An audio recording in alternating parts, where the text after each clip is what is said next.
Hello everyone, this is Sarfraz from Aristotle Prep and we are looking at question 40 from the OG13 RC chapter.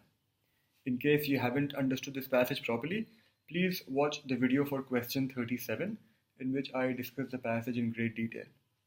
So the question says, the passage least supports the inference that a manufacturer's throughput could be adversely affected by. Don't let this question confuse you. When it says least support, it means does not support. So basically, out of the options you see, 4 of them will be true.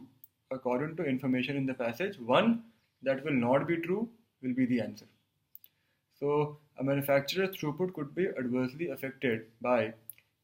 So we know what is throughput, right? Throughput is basically the entire movement of raw material from the supplier till the receiving of the finished product at the wholesaler. So A says throughput could be, so 4 of these basically will give you reasons how throughput could be affected. One will not give you a reason and that one will be the answer. That's making it absolutely simple.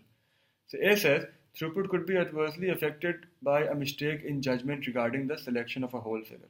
Yes, it could be. Wholesaler is important because your sales could get affected. B says by a breakdown in the factory's machinery, definitely it will be affected.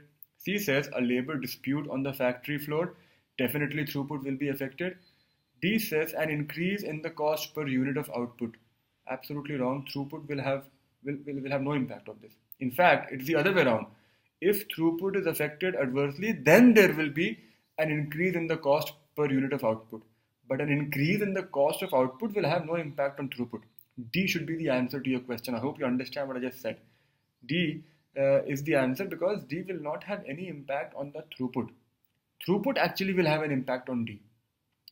If you look at E, a drop in the efficiency of the sales network, this will impact throughput because again your sales will suffer.